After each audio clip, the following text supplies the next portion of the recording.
자, 압도적 뉴스 콘텐츠 3프로 뉴스룸입니다. 안녕하세요, 이주호 기자입니다. 안녕하십니까, 류종훈 기자입니다. 네, 자, 뭘 해도 기분 좋은 금요일까지 드디어 왔습니다. 와, 네. 이번 주가 어떻게 흘렀는지 모르게 특히 저희처럼 이제 뉴스를 팔로우하는 입장에서는 네. 정말 정신없이 지나갔습니다. 정신없죠. 네.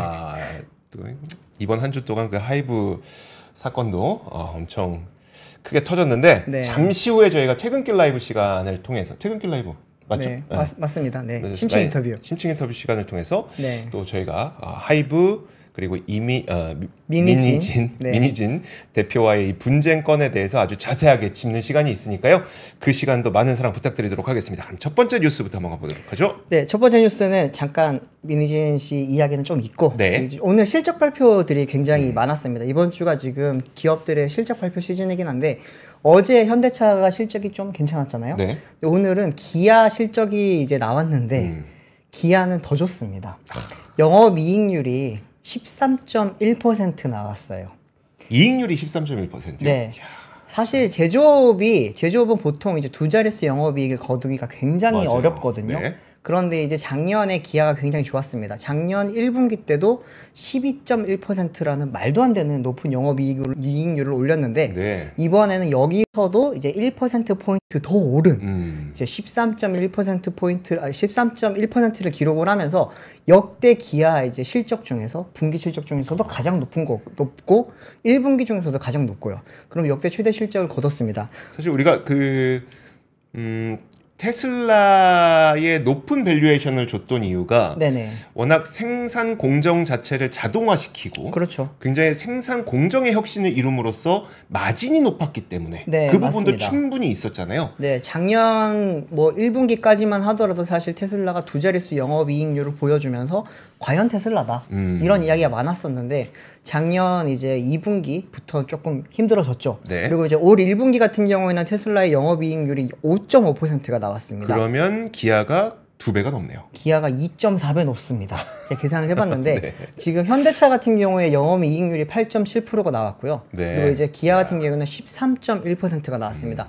사실 제가 이게 보지도 못했던 그런 영업이익률이에요. 사실은 그러니까요. 포르쉐라든지 페라리라든지 람보르기니 같은 그런 엄청 비싼 차량 같은 경우에는 두 자릿수 영업이익률이 나옵니다. 비싸게 파니까. 네. 네. 하지만 기아는 대당 한 3천만 원대 차량을 주로 많이 파는 대중 브랜드잖아요. 네. 그런데도 이렇게 높게 나왔는데 영업이익률만 좋은 게 아닙니다. 수치를 잠깐 말씀드리면은 이제 1분기 이제 매출액 같은 경우에는 전년 동기 대비 10.6% 증가한 26조 2,129억 원이 나왔고요.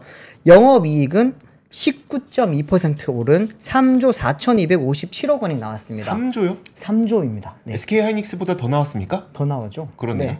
현대차가 이제 3조 5천억 정도 나왔거든요. 이제 현대차와 기아의 영업이익은 거의 차이가 없다고 봐도 무방합니다. 글로벌 현지 지역별 판매를 한번 보시면은 제가 자료를 준비를 했는데 좀 띄워주시면 좋겠습니다. 보시면은 이제 이거 같은 경우에는 지금 이제 도매 판매입니다. 도매 판매다 보니까 소매 판매 기준이랑은 조금은 다를 수가 있는데 지금 보시면은 전 시장에서 대부분 이거는 소매 판매입니다. 죄송합니다. 네. 소매 판매인데 이제 국내 시장이 2.9% 좀 감소했습니다. 근데 그리고 이제 유럽 시장이라든지 미국 시장도 각각 3.6, 2.5% 줄었어요. 네. 근데 중국이 조금 특이하죠. 중국이 10.3% 증가했습니다. 네. 그리고 인도 시장이 요즘 좀 현대기아가 많이 공을 들이는 시장이긴 한데 이번에 인도 시장에서는 조금 안 좋았어요. 왜냐하면 지금 팔고 있는 차량들 대부분이 네. 약간 이제 노후화가 되고 있습니다. 거기서는 주로 이제 스토닉이라든지 뭐 코나는 아니죠. 근데 그런 좀 작은 차량들 카렌스라든지 이런 차량들을 많이 파는데 이제 그 시장에서 지금 특히나 소넷이라고 하는 차량이 주력 모델인데 네. 지금 이제 모델 체인지를 앞두고 있다 보니까 조금 노후화가 있어서 지금 조금 뭐 인도 시장의 판매가 좋지는 않은데 사실은 소매 판매는 그렇게 중요한 게 아닙니다. 네. 왜냐하면은 이제 우리나라에서는 현대나 기아가 직접 자동차 제조사가 차를 직접 팔죠. 근데 하지만 우리나라를 제외한 모든 시장에서는 도매 판매를 합니다. 네. 쉽게 말하면은 이제 제조사는 딜러사의 차를 판매를 하죠. 그러면은 이거는 여기서 판매한 거는 이 제조사의 실적으로 잡히고요. 네. 소매 판매는 말 그대로 딜러사의 그 실적으로 잡힙니다. 네. 그러다 보니까 아까 보여드렸던 표 같은 경우에는 소매 판매에서는 조금 좋진 않았는데 도매 판매는 다 좋았어요. 웬만큼 좋다 보니까 판매량 자체가 많이 늘지 않았을까 싶었는데 그래도 내수가 너무 안 좋습니다. 네. 내수 시장에서는 지금 작년 같은 경우 1분기 같은 경우에는 전년 동기 대비 2.9% 감소한 13만 7,871대를 판매를 했습니다. 근데 이제 해외 전체 판매 같은 경우에도 전년 동기 대비 0.6% 감소를 했어요. 이제 그러면은 1분기 글로벌 판매량은 1% 감소한 76만 대를 팔았습니다. 네. 좀 약간 이상하죠. 차를 적게 팔았어요. 차를 적게 팔았는데 어떻게 역대 최대 매출, 최대 영업이익률이 나왔느냐? 가격을 올렸습니까? 가격도 많이 올렸고요. 무엇보다도 지금 최근에 현대기아에서 가장 중요하게 생각하는 것 중에 하나가 ASP라고 해서 평균 판매 단가를 높이는 일을 지금 굉장히 집중하고 있습니다. 네. 이렇게 하기 위해서는 이제 대당 판매 단가가 높은 고부가 가치 차량을 많이 팔아야 되죠. SUV요? 그렇죠. 네. 예를 들면 SUV. 또 하나는 친환경차죠. 그래서 이제 제가 이번에 분석을 해보니까 이번 기아의 실적은 사실상 하이브리드 모델인 소렌토 하이브리드, 네. 그리고 이제 카니발 하이브리드 이 두 차 종과. 그리고 이제 국내에서는 사실 좀 판매가 부진하다 보니까 실패한 차종 아니야? 네. 라고 했던 평가를 받았던 EV9. EV9이 대당 거의 1억이거든요. 네. 해외 판매 같은 경우는 굉장히 비쌉니다. 그런데 해외에서 지금 평이 엄청 좋아요. 엄청 좋고 지금 뭐 각종 시상식에서도 수상하고 있고 난리가 났습니다. 네. 그러다 보니까 그 차량의 판매가 생각보다 잘 되고 있어요. 그런 이제 비싼 차들이 많이 팔리다 보니까 기아가 예상치 못한 실적을 지금 올리게 됐습니다. 영업이익 같은 경우 제가 증가한 분석을 한 걸 이제 기아 쪽에서 보고를 한 게 있어서 가져와 봤는데요. 많이들 이번에 원달러 환율 이야기를 많이 했습니다. 네. 환율 효과 같은 경우에는 이번에 이제 3,080억 원 정도 지금 이익 효과가 있었는데요. 이거 같은 경우에는 지금 1분기 이제 평균 환율이 1,328원으로 나왔습니다. 네. 그러다 보니까 전년 동기 대비 한 4% 정도 올랐는데 그걸로 인한 환차익이 3,080억 원이고요. 그리고 이제 믹스 개선이라고 하는 부분 보이시죠? 요거 중요하죠. 믹스 개선이 아까 제가 방금 말씀드렸던 네. 그런 이제 ASP, 그렇죠. 이제 SUV나 전기차나 하이브리드 이런 차를 많이 팔면서 판매 단가를 높이는 거죠. 네. 그렇게 되면서 이제 2,560억 원 정도의 지금 어떻게 영업이익의 증감을 얻었다고 합니다. 그런데 지금 북미 시장에서 생각보다 조금 좋지는 않아요. 아까 잠깐 보여드렸지만 북미 시장에서 소매 판매가 많이 줄었습니다. 네. 그러면은 제조사는 딜러사를 지원을 해줘야 돼요. 인센티브. 그렇죠. 네. 니들이 조금 할인을 해서 판매를 할 수 있게 우리가 돈을 지원을 해줄게 네. 라고 하는 게 인센티브입니다. 이게 보시면 여기 이제 표에서 보시면은 인센티브 증가 쪽에 보면은 마이너스 285라고 써 있는 게 있죠. 네. 이게 이제 2,850억 원 가량을 지금 인센티브로 썼다는 의미입니다.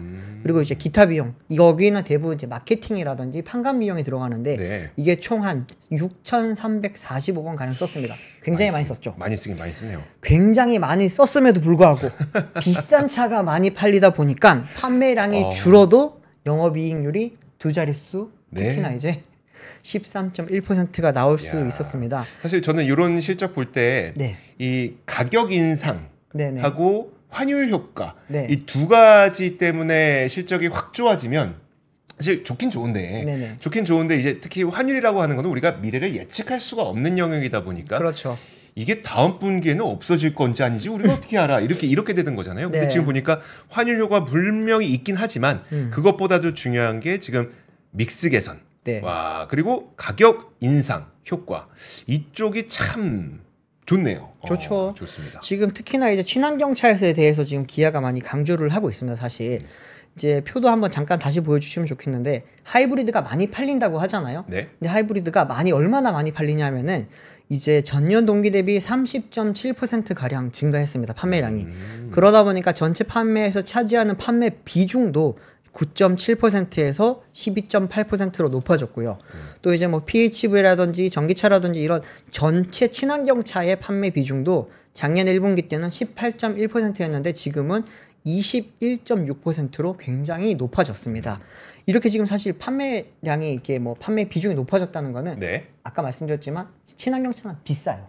비싼 차가 많이 팔린다는 뜻이고 지금 기아에게 가장 중요한 시장은 사실 미국입니다. 미국 시장 같은 경우에는 지금 판매 자체가 조금은 줄기는 했어요. 판매 시장 점유율이 작년도 1분기 때는 5.1에서 이번에 4.8로 줄었는데 제일 위에 가장 진한 녹색 보이시죠? 이게 지금 중요합니다. 전기차예요. 배터리 EV. 네, 전기차 같은 경우에는 이제 전체 판매에서 차지하는 비중이 3.3%였는데 지금 6.4%로 2배 정도 늘었습니다. 네. 여기에는 지금 EV9이 굉장히 큰 공을 많이 좀 기여를 했고요. 사실 국내에서 요즘 전기차가 많이 잘 안 팔리잖아요. 네. 특히나 이제 기아 같은 경우에는 지금 EV6가 마이너스 70% 줄었습니다. 판매량이. 네. 뭐 그런 상황이기 때문에 이게 전기차 좀 안 좋은 거 아니냐라고 하는데 글로벌리 봤을 때는 아직까지는 성장이 꺾이진 않았습니다. 물론 성장세가 조금 둔화되긴 했지만 아직까지 꺾인 건 아니고요. 이게 제가 지금 이제 미국 전기차 시장을 조금 보여드리기 위해서 이걸 가져왔고, 아까 서두에 조금 말씀을 드렸지만 중국 시장이 이제 조금은 변화가 나타나는 그런 느낌이 듭니다. 전체적인 시장 점유율은 워낙 미미하다 보니까 0.4, 0.4 동일해요. 그런데 지금 기아 같은 경우에는 아까도 지금 보여줬듯이 전기차 쪽에, 특히나 친환경차 쪽에 굉장히 지금 공을 들이고 있잖아요. 그러다 보니까 이제 거의 없었던 전기차의 판매 비중이 6.3%까지 늘어났습니다.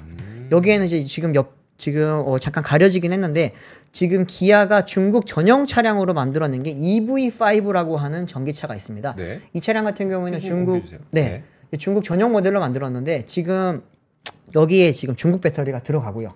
그리고 생긴 거는 EV9을 조금 축소시켜 놓은 것 같아요. 약간 EV9 중짜, 네. 약간 소짜, 약간 이런 느낌으로 만든 차량인데, 이게 EV9 자체의 디자인도 좋고요. 실내를 타보면 특히나 굉장히 실내 디자인, 인테리어가 잘 돼 있거든요.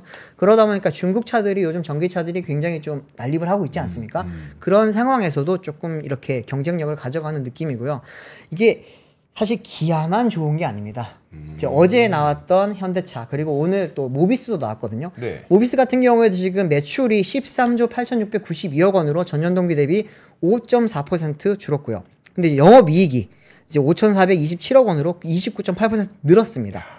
근데 지금 이렇게 지금 실적이 좋은데 현대차 쪽만 좋냐? 이게 아니에요. 만도 아시죠? 만도. 네네. HL 만도 같은 경우에도 오늘 이제 실적이 나왔는데 영업이익이 전년 동기 대비 7.7% 증가한 756억 원, 그리고 이제 매출도 5.5% 증가한 2조 1,073억 원을 기록을 했습니다. 이 보시면은 현대, 기아, 그리고 자동차 부품사들 1분기 실적이 굉장히 좋았던 거죠. 다 좋네요. 네. 다 좋네요. 여기에는 뭐 아까도 말씀드렸지만 이제 고부가 가치 상품, 비싼 차가 많이 팔리고 있고, 비싼 차가 많이 팔리면은 비싼 차에 들어가는 부품 비싸요. 그렇죠. 네, 특히나 이제 배터리 배터리 모듈이라든지 뭐 이제 특히 또 요즘 전기 모터, 네. 그리고 이제 ICCU라고 하는 그런 이제 차징 컨트롤 유닛 같은 경우에도 네. 굉장히 비싸기 때문에 한동안 조금 이렇게 좋은 실적이 계속 유지가 되면 좋겠습니다. 네. 아니, 될 것 같아요. 그리고 피크아웃이라고 네. 하더니 아니네요. 제품 네. 믹스가 굉장히 잘 된 거. 그렇습니다. 그게 되게 주요한 요인이 되고 있는 것 같네요. 네. 알겠습니다. 다음 뉴스 한번 바로 보도록 하겠습니다. 오늘 일본중앙은행이 금리 동결 결정을 했습니다. 사실 지난달에 일본은행이 그 17년 만에 이제 제로 금리를 탈출을 했었잖아요. 그렇죠. 이제 우리가 느끼는 거는 항상 금리는 인상기가 있고 그 다음에 인하기가 있어요. 맞습니다. 그러면 인상을 시작하면 그 인상 추세는 계속 이어질 것 같은데 네. 일본은 그렇지 않았습니다. 지난달에 인상을 한번 하더니 이제 다시 동결 모드로 들어갔습니다. 그래서 오늘 기준금리를 결국 결정을 했거든요. 그래서 일본이 2007년 2월 이후 지난달에 17년 만에 금리를 인상하면서 이례적이었던 마이너스 금리에서 탈출을 했는데 결국 한 달 만에 금리 인상을 멈추고 다시 동결을 했습니다. 이렇게 되자 결국 직격탄을 맞게 된 거는 바로 엔화인데요. 오늘 되게 놀랐던 게 뭐였었냐면 달러 엔 환율이 156엔을 깼어요. 사실 이게 저는 요즘 들어서는 뭐 152엔 때도 심리적 지지선이다. 153엔 때도 지지선이다. 네. 155엔 때도 지지선이다. 그래갖고 도대체 진짜 지지선은 뭐야? 라는 생각이 들긴 하는데 네.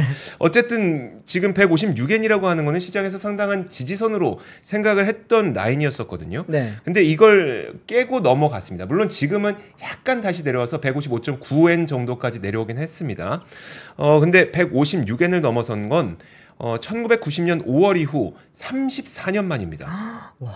지금 잠시 후에 한지원 기자 나오는데 한지원 기자가 나이가 어떻게 되죠? 한지원 기자가 제가 알기로 97 7년인가 8년생으로 알고 있습니다. 그럼 한지원 기자는 이 세상을 못 봤었네. 못 봤을 겁니다. 한지원 기자는 처음 보는 그런 N달러 환율을 보는 거죠. 네. 자, 이날 N달러 환율이 156엔 넘긴 거는 결국은 그 금리를 동결했기 때문인데, 금리 동결한 것이 완화적인 통화 정책 기조를 보여줬던 것 때문에, 그리고 두 번째로 말씀드리면은 이제 미국도 금리가 지금 시장 금리가 계속 높아지고 있잖아요. 기준 금리는 동결하고 있지만 시장 금리가 계속 높아지고 있는 와중에 일본이 금리를 동결하게 되면 이 넓은 금리 격차는 계속 유지가 될 수밖에 없고, 그럼 결국 금리를 따라가는 돈의 특성상 엔화보다는 달러를 선호할 수밖에 없다 보니까 결국 엔화 가치가 계속 하락하게 된다는 거죠. 네. 그러다 보니 많은 분들이 어디가 그럼 도대체 바닥이냐에 대한 관심을 갖고 있습니다. 물론 우리가 이 바닥을 알 수는 없습니다만, 이날 일본 재무상은 뭐라고 얘기를 했냐면, 엔저엔 긍정적 영향과 부정적 영향이 모두 있지만 지금은 부정적 영향에 우려스럽다라고 얘기를 했습니다. 그 말은 너무 떨어지면 큰일까지는 제가 좀 너무 과한 표현일 수도 있겠지만 너무 떨어지면 안 된다라는 얘기를 한 거는, 다시 말하자면 우리는 방어할 거다라는 이제 어떤 뉘앙스를 준 거라고 보시면 될 것 같고요. 결국 이 뉘앙스에 대해서 또 이 얘기 나왔어요. 블룸버그에서는 157.6엔에 근접하면 외환 당국이 개입할 수밖에 없을 것이다 라고 얘기를 했습니다. 자, 그리고 니콜라스 치아 스탠다드 차타드 은행 전략가도 마찬가지로 당국이 157엔에서 개입하지 않으면 시장의 위험이 사라졌다는 신호를 올려보내면서 환율이 하늘로 치솟을 것이다. 마찬가지로 157엔 정도에서는 당국의 개입이 있으면서 여기 환율을 좀 방어해야 된다는 것은 다시 한 번의 심리적 방어선 157엔 선을 시장에서는 좀 보고 있다는 걸 볼 수 있고요. 근데 저는 이 뉴스를 보면서 무슨 느낌이 들었냐면, 사실 미국채가 매도될 가능성, 그러니까 결국은 미국 시장 금리가 더 상승할 가능성에 대해서 약간 걱정이 되더라고요. 네. 왜냐하면 오늘 또 그 어떤 전략가가 미 국채 금리 상승 압력이 커지는 상황에서 개입은 쓸데없는 일이 될 것이라고 말했다. 무슨 말이냐면, 지금 미국채의 10년물 금리가 다시 한번 상승세를 기록하면서 4.8% 정도 수준까지 올라갔거든요. 네. 근데 이렇게 금리가 오르면 실질적인 달러에 대한 더 수요가 높아질 수밖에 없기 때문에 이런 상태에서 엔화의 가치 하락을 막기는 지금 막아봐야 소용없다. 라는 이야기를 하고 있는 거거든요. 네네. 근데 결국은 엔화를 막기 위해서는 또 일본에서도 국채를 매도해야 됩니다. 달러를 팔아야 되죠. 달러 그렇죠. 팔아서 그 얻은 달러로 엔화를 막아야 되니까요. 네. 근데 결국 그러면 또 금리는 올라가고 또 엔화는 떨어지고, 이런 굉장히 어려운 일들이 이어지고 있는데, 그나마 희망적인 거는 어제 발표됐었던 미국의 1분기 GDP 성장률이 1.6%로 상당히 실망스럽습니다. 네. 그걸 보면서 옐런 재무장관이 뭐라 그랬냐면, 지금 경기가 하강 국면에 있으니까 결국 금리 인하 시기가 다가오고 있다라고 얘기하긴 했어요. 그 말은 결국 이제 금리 인하 시기가 다가올 거긴 한데 언제가 될지 모르겠고, 금리 인하가 되면은 이제 그때부터는 또 달러보다는 이제 엔화, 원화 이런 쪽으로의 수요가 늘어나지 않겠습니까? 그렇죠. 결국 이 모습을 보면서 전 세계가 미국의 FOMC 하나만을 바라보고 있는 이 형국에 좀 씁쓸함을 느끼면서 네. 이 뉴스를 보게 됐습니다. 네. 자, 그러게요. 지금 FOMC를 바라보는 눈이 하나둘이 아닌 것 같아요, 진짜. 그러니까요. 네. 자, 다음 뉴스 한번 보겠습니다. 네, 다음 뉴스는 이제 어린이날이 좀 있으면 다가오지 않습니까? 네. 어린이날이 되면 가족끼리 뭐 어디 레스토랑이라든지 외식을 하러 한 번씩 나가잖아요. 나가야죠. 네, 저희 때는 뭐 피자 가거나 뭐 아웃백 이런 데 많이 갔었는데, 저는 햄버거 한 번 먹으면 네. 진짜 안 사주셨거든요. 네. 연배가 어떻게 되죠?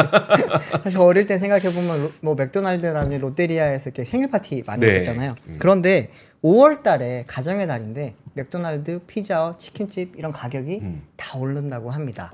오늘 이제 맥도날드가 이제 가격 인상에 대한 그 보도자료를 냈는데요.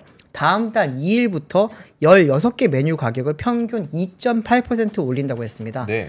이제 이에 따라서 이제 버거 단품 메뉴 중에서는 햄버거, 치즈버거, 더블 치즈버거, 트리플 치즈버거가 각 100원씩 오르게 되고요.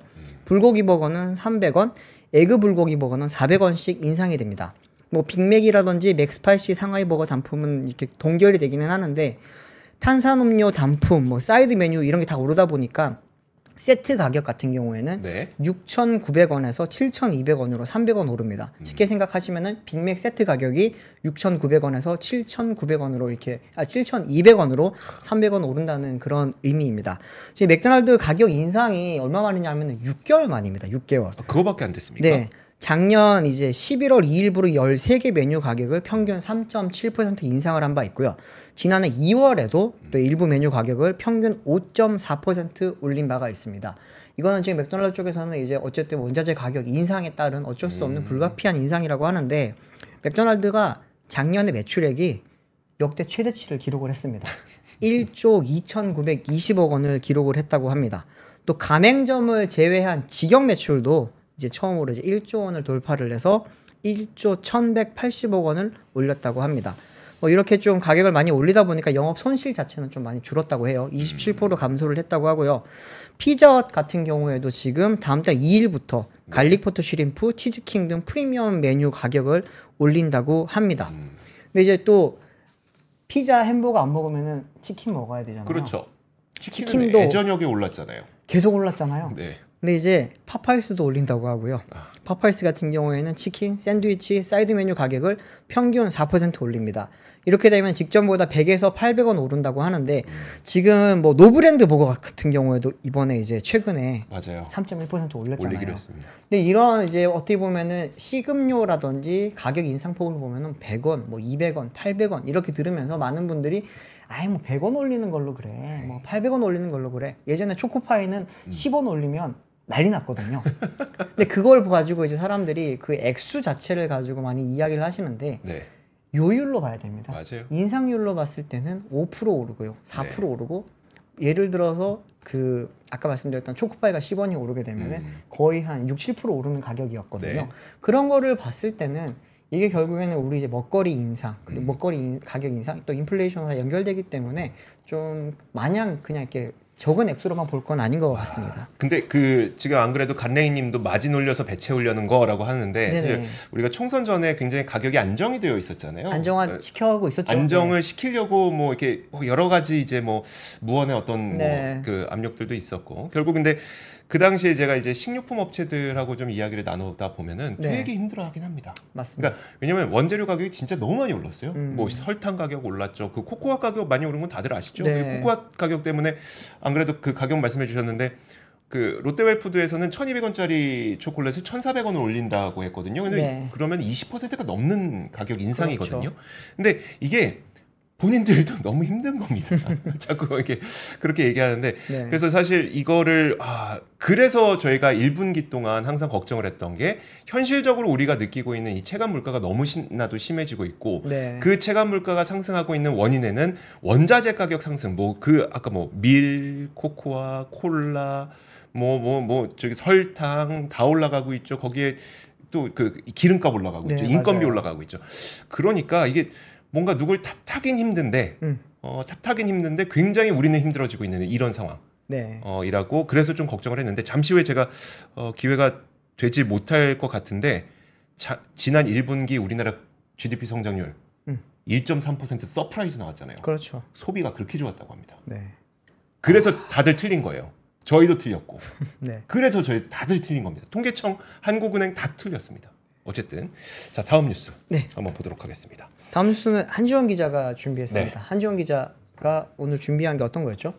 오늘 그 MZ 세대에 관련된 기사를 좀 준비해 봤는데요. 네. 요즘 워낙 뭐 MZ 그 챌린지나 뭐 이런 게 굉장히 많이 유행하잖아요. 네네. 그래서 요즘 MZ 세대 사이에서 그 무지출 챌린지나 뭐 앱테크, 뭐 중고거래 이런 게 짠테크가 유행입니다. 맞습니다. 고물가 고금리 시대에서 이제 20, 30대 소비를 줄이는 모습을 이제 SNS를 통해서 많이 볼 수 있는데요. 네. 저희 사진을 띄워주시면은 네. 요즘 그 현금 살기, 강제저축하기 사진 한번 네, 나오고 있어요. 네. 그 현금 살기, 강제 저축하기 같은 현금 생활 챌린지가 유행하고 있습니다. 네. 이 영상을 통해서 이제 보시면은 나만의 절약, 뭐 나만의 노하우 이런 거를 공유하면서 서로 응원하는 모습도 볼 수 있는데요. 네. 이제 실제 소비 트렌드를 보면은 식비나 패션, 쇼핑 항목이 많이 줄었습니다. 다음 표를 한번 보면 그 자산관리 플랫폼 뱅크샐러드가 이용자 100만 명을 대상으로 소비 트렌드를 분석했는데요. 20대 식비 지출액이 지난해 2월 1,690억 원에서 올해 2월 1,321억 원으로 21.8% 감소했고요. 술 유흥 항목은 30% 줄었고 패션 쇼핑 항목도 14.5% 감소했습니다. 30대도 비슷한 양상을 보이고 있는데 혹시 이렇게 줄인 돈을 어디에 사용하는지 아시나요? 글쎄요, 뭐 재테크를 한 건지 아니면은 뭐 물가가 올라서 어쩔 수 없이 줄인 건지. 네, 그 예전 같으면 이제 저축을 많이 했을 텐데 요즘은 여행이나 그 주식 투자에 많이 한다고 합니다. 네, 다음 표를 보면은 그 카카오페이 손해보험사에 따르면 이제 여행보험 가입자 중 72%가 MZ세대고 청년층의 여행 관련 지출이 올해 1, 2월 전년 대비 47% 증가했다고 합니다. 투자 거래액도 굉장히 많이 늘었는데요. 키움증권에 따르면은 올 1분기 그 2030 세대 해외 주식 거래액이 지난 해보다 57% 늘었고 국내 주식은 15% 증가했습니다. 그 MZ세대 상황이 이게 한국뿐만이 아니라 전 세계도 굉장히 전 세계적으로 일어나는 일이거든요. 그 23일 상거래 플랫폼 메리아트 본보이가 주요 10개국 국가를 거주하는 그 MZ세대 1,000여 명을 대상으로 이제 그 설문조사를 실시했는데 그 응답자 중 73%가 그 1년에 최소 2번 정도 여행을 간다고 답했습니다. 해외여행. 많이 가네요. 상당히 많이 가는 걸 볼 수 있는데 이런 MZ세대의 달라진 사고가 이제 연금 개혁 설문조사에도 나타나기도 하는데요.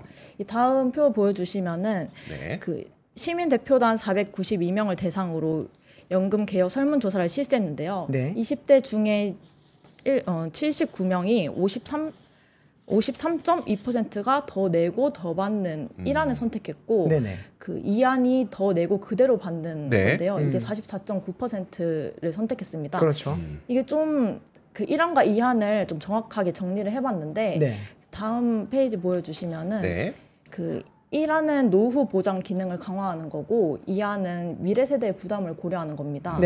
사실 이게 전문가들은 미래 세대에 대한 연금 부담이 높아질 수 있어서 젊은 세대가 이제 1안보다는 2안을 더 선호할 걸로 예상을 했는데 그러게요. 예상과 다르게는 1안을 더 높게 나온 건데요. 그래서 저출산 현상이 더 심각해질 거라는 예상을 하고 있는데 사실 2안이 앞으로 태어날 애들에게 그 부담을 떠넘기지 말자라는 취지가 있었거든요. 그렇죠. 근데 이제 사실 20대에 혼인하는 사람이 별로 많이 없잖아요. 그러니까 이게 다음 세대에 다음 세대보다는 내가 받는 게 더 낫다 이렇게 생각하는 사람이 많아서 이런 결과가 나온 걸로 보입니다. 사실 어떻게 보면 좀 이기적인 선택일 수도 있는데 좀 현실적인 그런 선택이 아닐까 좀 생각이 들고. 확실히 이제 과거에는 2030 세대들이 가정을 꾸리는데 좀 집중했다면 요즘에는 뭐 자기 개발이나 뭐 취미를 좀 더 위해서 이제 집중하는 모습인데요. 그러면서 이제 워라밸을 좀 더 중요시하는 직장인들이 많다는 통계도 나오고 있습니다. 그 다음 표를 보여주시면은 한국은행에서 발표한 표인데요. 근무 지역이나 업무 자율성 같은 그 근무 여건이 월급보다 더 중요하다는 통계입니다. 맞아요. 요즘 지방에 있는 기업들이 되게 힘들대요. 사람이 안 모인대요. 근무 여건 때문에요? 공기업도 그렇고요.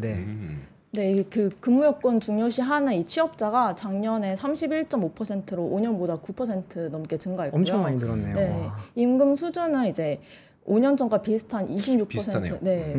비슷한 이제 큰 변화가 없는 모습입니다.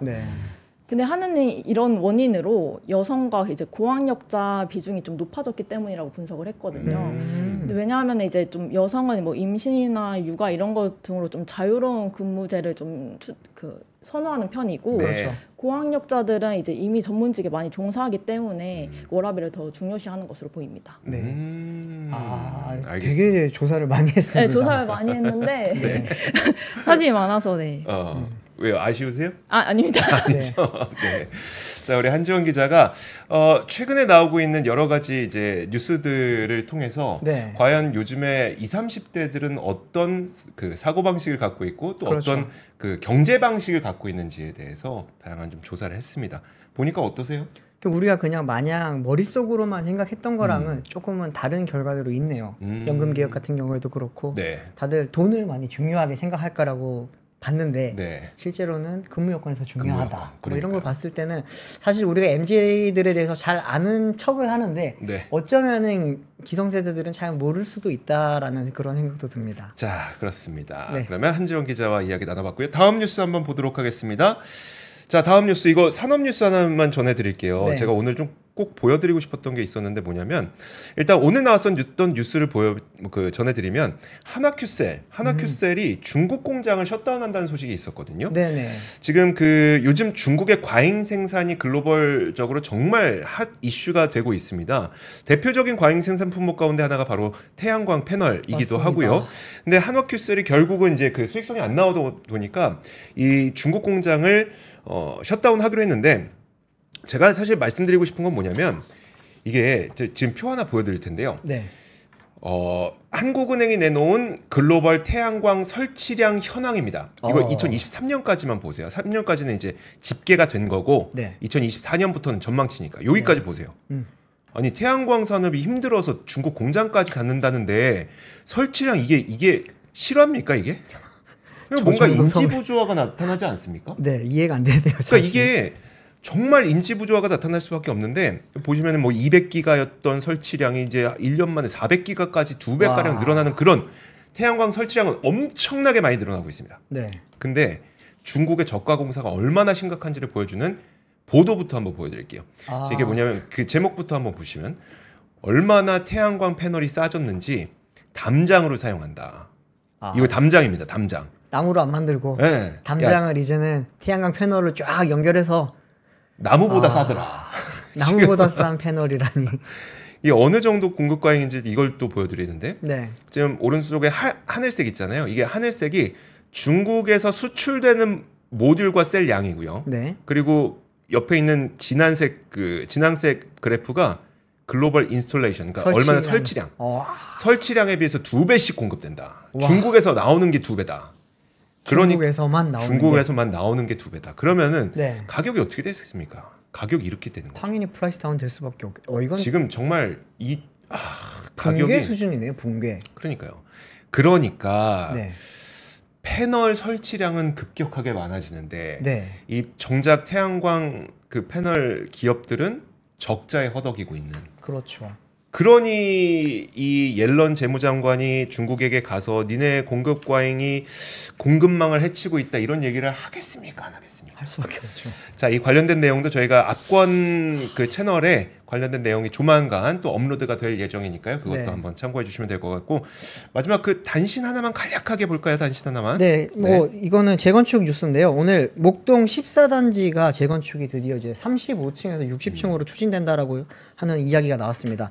이렇게 되면서 이제 목동 단지들 같은 경우에는 지금 재건축이 대부분 50층에서 60층으로 이루어지게 되고 현재 이제 목동 신시가지 1단지부터 14단지까지가 한 2만 6천 세대 정도 되거든요. 이게 만약에 재건축이 다 완료가 되고 나면 한 5만 4천 세대 정도 된다고 하니까 거의 5만 3천 세대 정도 된다고 하니까 거의 한 2배 정도 늘어나는 셈이죠. 제가 이제 목동에서도 살아봤고 지금 아니지만 잘 아는데 거기가 아파트가 이렇게 올라간다고 해서 아파트만 올리면 안 됩니다. 교통 인프라가 굉장히 지금 좀 부족하고 특히나 도로가 지금 아시겠지만 그 순환도로잖아요. 그러다 보니까 그쪽 일방통행 순환도로죠. 그 부분에 대한 지금 이제 도로도 좀 많이 바뀌어야 될 텐데 정책적으로 전체적으로 좀 미니 신도시를 만들면서 이제 인프라를 좀 많이 바꿔야 될 것 같다라는 생각이 들었는데 좀 약간 이걸 보면서 제가 인지 부조화가 왔던 게 뭐냐면은 요즘 재건축 시장 안 좋아요. 맞아요. 건축비 인상 때문에 지금 건축비 표 하나 잠깐 준비한 거 빨리 말씀드리면은 2022년 3월 달에 180 평당 제곱미터당 182만 9천 원이었던 게 지금 이제 올 3월 달 기준으로는 203만 8천 원으로 지금 엄청나게 많이 공사비가 올랐습니다. 공사비가 오르다 보니까 지금 뭐 아시겠지만 반포부터 시작을 해서 송파, 강북 지역 지금 전부 다 재건축이 올스톱에 가까운 상황이 되고 있거든요. 근데 이런 상황에서 이렇게 지금 60층으로 올린다고 하는 게 과연 잘 추진이 될까? 그리고 이제 다른 지역들도 지금 어떻게 될까 약간 좀 걱정이 많이 되고 있습니다. 무턱대고 지금 추진을 하는 게 중요한 게 아니고 어쨌든 건설사도 조금 남길 수 있고 그리고 이제 뭐 이제 재건축 그런 되는 아파트를 갖고 계신 분들도 좀 어떻게 보면은 뭐 재건축 분담금이라고 하죠. 그것도 최소화할 수 있는 방안으로 좀 가야 될 텐데 원자재가 너무 많이 오르다 보니까 안 좋다고 하는데 이게 재건축에 대한 뉴스가 항상 보면은 어떤 곳에서는 굉장히 긍정적인 뉴스가 나오고 네. 어떤 곳에는 굉장히 부정적인 뉴스가 나오는데 이거를 좀 두 개를 다 보면서 객관성을 가져야 되지 않을까라는 생각에 잠깐 가져와 봤습니다. 네, 알겠습니다. 자, 오늘 3프로 저희가 준비한 뉴스룸은 여기까지입니다. 저희는 주말 보내고 다음 주 월요일에 오도록 하겠습니다. 여러분들도 주말 잘 보내세요. 고맙습니다. 감사합니다. 박근영, 이선영, 사경인, 염승환 투자 마스터들의 세심한 케어로 건강한 투자 습관을 만드세요. 3프로 멤버십 3프로 앱에서 확인하세요.